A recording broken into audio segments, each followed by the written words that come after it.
CPI Hyderabad జిల్లా 24వ సమావేశాలు ప్రారంభమయ్యాయి. ఈ సందర్భంగా మనతో పాటు మాట్లాడడానికి ఎమ్మెల్యే కూనంనేని సాంబశివరావు గారు మనతో పాటు ఉన్నారు. వారితో నేరుగా మాట్లాడించే ప్రయత్నం చేద్దాం. సార్, ఈ మధ్యకాలంలో మనం చూస్తూ ఉన్నాము, ప్రజా పోరాటాలను అణిచివేసే విధంగా ప్రభుత్వాలు వ్యవహరిస్తున్నటువంటి తీరుని మనం చూస్తూ ఉన్నాము. దాంతోపాటుగా కగార్కి సంబంధించి కూడా కేంద్ర ప్రభుత్వం ఏదైతే ఉక్కుపాదం మోపుతున్నటువంటి పరిస్థితి, మనకు కగార్ ద్వారా అణిచివేసినటువంటి పరిస్థితి కూడా మనం చూస్తున్నాం.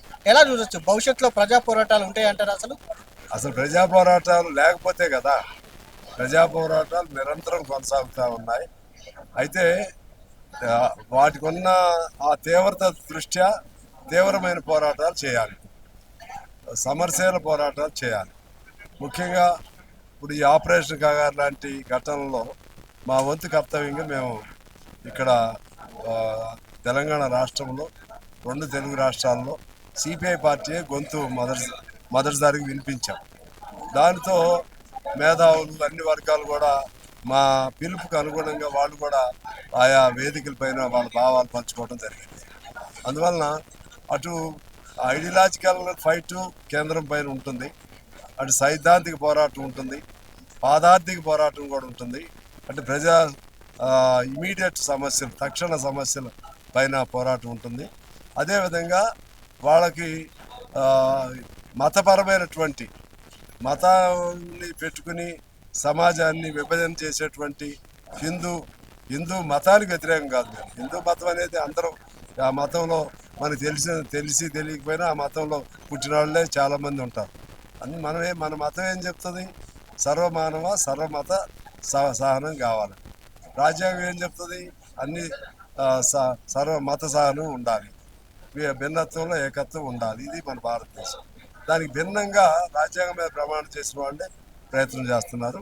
దానిపైన కూడా అటువంటి అంశాలపైన కూడా పోరాటాలకు రూపకల్పన చేస్తాం. అలాగే రాష్ట్రాలకు సంబంధించి కూడా రాష్ట్రంలో ఇంకా అనేక హామీలు అమలు చేయాల్సిన అవసరం ఈ రాష్ట్ర ప్రభుత్వం పైన ఉంది. తర్వాత చిన్న ఉద్యోగస్తులు, ఈ అంగన్వాడీ ఇటువంటి వాళ్ళు, మన సర్వీస్ సెక్టర్ సంబంధించి స్కీమ్ వర్కర్లు, వాళ్ళ జీతాలు లేవు. అదేవిధంగా స్కావెంజర్సు, స్వేపర్సు, వాళ్ళని పట్టించుకునే వాళ్ళు లేరు. అవుట్ సోర్సింగ్ ఇటువంటి పేరు పెట్టి, కాంట్రాక్ట్ వర్కర్స్ పేరు పెట్టి వాళ్ళ శ్రమను దోపిడీ చేస్తున్నారు. వీటన్నిటిపైన మేము అన్ని జిల్లా మహాసభలు అవుతున్నాయి. ఇవాళ హైదరాబాదు జిల్లా అనేది ఒక చారిత్రాత్మకమైనటువంటి జిల్లా. ఇది ఆనాడు 40 ఆ ప్రాంతం నుంచే, ఇక్కడ 40 కంటే ముందు నుంచి 40 నుంచి మరింత యాక్టివ్గా రాజ్బహదూర్ గారు, కేఎల్ మహేంద్ర, మగ్దుమ్ మొహిద్దీన్ అనేక మంది పెద్దలు ఇక్కడ హైదరాబాద్ పార్టీకి పునాదులు వేశారు. ఆ విధంగా ఈ హైదరాబాద్ నగరంలో ఈ మా పార్టీని మరింత బలోపేతం చేసి తద్వారా రాష్ట్రంలోనే మార్గదర్శకత్వంగా ఉండే విధంగా వాళ్ళు చేయాలని మా జిల్లా పార్టీ నిర్ణయం చేస్తుంది. అసెంబ్లీ సమావేశాలు ప్రారంభం కాబోతున్నాయి. ప్రధానంగా ప్రభుత్వం అటు కాళేశ్వరం కమిషన్ రిపోర్ట్ పైన చర్చ చేపడతానని కూడా చెప్తా ఉంది. మీ తరపు నుంచి కూడా ప్రజా సమస్యలపై ఏ అంశాలపైన అసెంబ్లీలో ఈసారి చర్చ చేపట్టబోతున్నారు? ప్రధానంగా ఈ రిపోర్ట్స్ సంబంధించి కావచ్చు, ఎంక్వైరీలకు సంబంధించి కావచ్చు, వీటి ద్వారా ప్రజా సమస్యలు అనేవి చర్చకు వస్తలేవు అనేది కూడా ప్రజలు అంటా ఉన్నారు, మేధావులు అంటా ఉన్నారు. దీనికి సంబంధించి మీరేమంటారు? కాళేశ్వరం అనేది ప్రజా సమస్య కదా. ప్రజా సమస్యలో పెద్ద ప్రజా సమస్య కాళేశ్వరం. ఎందువల్లంటే సగం బడ్జెట్ దాని మీద పెట్టారు. ఆ బడ్జెట్కి సంబంధించినటువంటి కాస్ట్ ఎఫెక్ట్, పెట్టిన రూపాయికి ఎంత ఫలితం ఉంది, ఇవన్నీ కూడా చర్చ జరగాలి.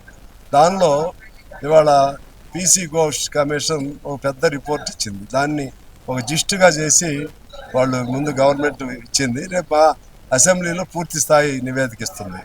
ఆ నివేదికలో ఉన్న అంశాలని కమిషన్ వేసిందే, జ్యుడిషియల్ కమిషన్ వేసిందే నిజాలను నిగ్గు తేల్చాలని. అన్యాయం ఎక్కడ జరిగినా, లేకపోతే ఇర్రెగ్యులారిటీస్ జరిగినా, అవినీతి జరిగినా వాటిని తేల్చాలని. తేల్చినప్పుడు మన కమిషన్ ఇచ్చిన రిపోర్ట్ని దాన్ని తూచా తప్పకుండా అమలు చేయాల్సిన బాధ్యత, వాళ్ళు ఇచ్చిన రికమెండేషన్స్ అన్ని అమలు చేయాల్సిన బాధ్యత రాష్ట్ర ప్రభుత్వం పైన ఉంటుంది. అసెంబ్లీలో కూడా ఆ మేరకు మా సిపిఐగా మా అభిప్రాయాలను కూడా మేము షేర్ చేస్తాం. చివరిగా అవుట్సోర్సింగ్ ఎంప్లాయీస్కి, కాంట్రాక్ట్ ఎంప్లాయీస్కి జీతాలు రానటువంటి పరిస్థితి మనకు అనిపిస్తుంది. ఇప్పటివరకు 4 నెలల నుంచి 5 నెలల వరకు. దానికి తోడుగా పని వేళలు పెంచేటటువంటి అంశం కూడా మనకు అనిపిస్తూ ఉంది. 8 గంటల నుంచి 10 గంటలు చేయడం, 12 గంటలు చేసేటువంటి అంశం కూడా మనకు అనిపిస్తూ ఉంది. దీనికి సంబంధించి మీరేమంటారు? ఈ 10 గంటల పని అనేది వాళ్ళకి తెలియజేస్తున్నారు మాకు తెలియదు. వాళ్ళు ఏదో చెప్తారు, ఆ మేరకు ఎక్కువ సమయం దొరికిద్ది, ఏదో చెప్తారు అన్నీ అదంతా ట్రాష్ అది. మేము ఆల్రెడీ రేవంత్ రెడ్డి గారికి ఆ ప్రభుత్వానికి కూడా విజ్ఞప్తి చేశాం. బ్రిటిష్ కాలంలోనే 8 గంటల పని హక్కు రావటం జరిగింది. దానికి భిన్నంగా చేస్తే ఇప్పటికే చట్టం 8 గంటలు అని చెప్పినా అంతకు మించి 10 గంటలు 12 గంటలు సాఫ్ట్వేర్ పిల్లలు వీళ్ళందరూ వాళ్ళ శ్రమ దోపిడీ చేస్తున్నారు. ఈ పేరు పెడితే 10 గంటలు అని పేరు పెడితే ఇక 16-18 గంటలు కూడా ఈ ప్రమాదం ఉంటుంది. దానికి వ్యతిరేకంగా మేము పోరాటం చేస్తాము. ఆల్రెడీ తీర్మానం కూడా చేయబోతున్నాం. అదేవిధంగా ఈ కాంట్రాక్టు అవుట్సోర్సింగ్ సంబంధించి ఏజెన్సీలు రద్దు చేయమంటున్నాం. దానికి సంబంధించి కార్పొరేషన్ ఏర్పాటు చేయాలి. ఆ విధంగా చేయటం ద్వారా కొంతమేరకైనా మినిమం వేజ్ అసలు పూర్తి స్థాయి రెగ్యులరైజ్ చేయాలి. అప్పటి వరకు ఆనాటి వరకు మినిమం వాళ్ళకి కనీస వేతనాలు కూడా ఇచ్చే విధంగా కార్పొరేషన్ ఏర్పాటు చేయాలని మేము డిమాండ్ చేస్తున్నాం. ఇది మొత్తం మీద ప్రజా సమస్యలపై నిరంతరం పోరాటం చేస్తామని కూడా చెప్పడం జరిగింది. దాంతోపాటుగా కాంట్రాక్ట్ అవుట్సోర్సింగ్ ఎంప్లాయీస్కి సంబంధించి కూడా చూస్తే ఏజెన్సీలను రద్దు చేసి వారికి వెంటనే జీతాలను అందించాలని కూడా డిమాండ్ చేయడం జరిగింది. కాళేశ్వరం రిపోర్ట్ పైన ఖచ్చితంగా అసెంబ్లీలో చర్చ జరగాల్సిన అవసరం ఉందనేది కూడా వారు స్పష్టం చేశారు. వీడియో జర్నలిస్ట్ ప్రభాకర్తో వంశీకృష్ణ, సమయం టీవీ, హైదరాబాద్.